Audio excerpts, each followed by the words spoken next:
Say hello down at the end of the couch. Michael Knowles, a host of the Michael Knowles Show. He's out in L.A. most times, but he joins us live today. Michael Knowles, star among the stars. Star. So, Michael, what do you make of the president sent out a tweet yesterday? Law enforcement looking into some corruption down south. Here's the exact tweet. Law enforcement is looking into another big corruption scandal having to do with election fraud in Broward and Palm Beach counties, Florida. Florida voted for Rick Scott. Mysteriously, down in Broward County, apparently more ballots, more votes are just popping up. That's right. They found a box of provisional ballots in a closet somewhere. A teacher found it. I think the word provisional means it's the provision in case the Republican wins. Then they go in there, they find the provision, which is to give a bunch more Democrat votes. Can we find one Democrat in this country who's willing to concede a race? I think Al Gore is still in Florida digging through those votes. Hillary Clinton is really the president. Andrew Gillum now is unconceding. He concedes, now he unconcedes. This is the moral hazard of turning election day into election season. Now we have early voting, I think 3 years out. You can go provisional ballots, mail-in ballots. This is the moral hazard because it creates the opportunity for all of these shenanigans, and we become a laughingstock. But you know, when Marco Rubio weighs in, when I saw his tweets, and we talked to him last night, he is not a firebrand. He is not a flamethrower. He's a guy to sit back and has to be pushed forward to do this. He is outraged about what is taking place. The lead is cut in half since Election Day. That's right. I don't know where. Pretty soon we're going to end up with a count that's larger than the population of Florida. This always seems to happen, and there is a ton of corruption, specifically in Broward County. Right. We've known this for years and years and years, and it's unfortunate because we're the greatest republic in the world, and we should be able to conduct our own elections,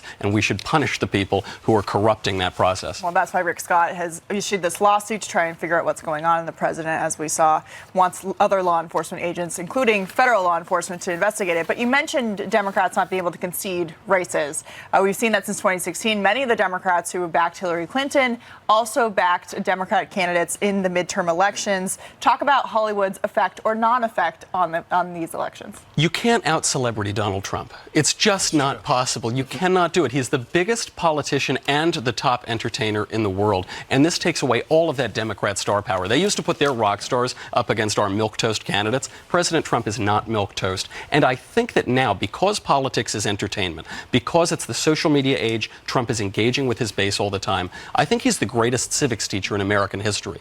I think he is keeping that base engaged, and that is why the blue wave couldn't happen. The blue wave demanded high Democrat enthusiasm and very low Republican enthusiasm, but people are constantly consuming the news, constantly consuming politics, and you had historically high off-year Republican turnout, and it turned that blue wave into a purple puddle.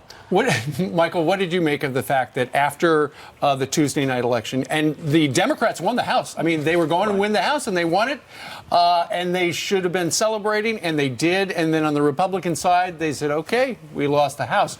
Go back 2 years ago to 2016, after the Democrats did not win the presidency.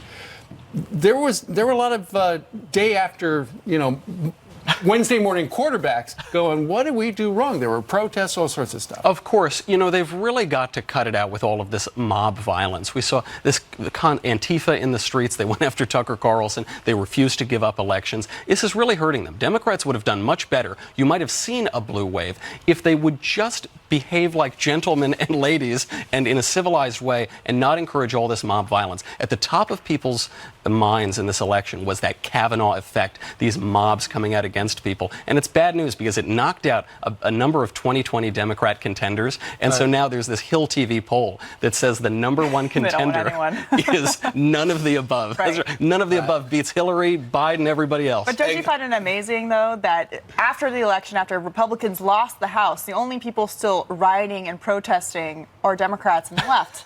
Even though they won the House. It's never enough. It's never enough because they make such an idol out of politics. They don't seem to understand a balance about anything in the world. Now they're going after talking heads. Now they're going after commentators. And backing writers. Jeff Sessions. That's exactly which is right. An ironic twist. Wonders abound. Right.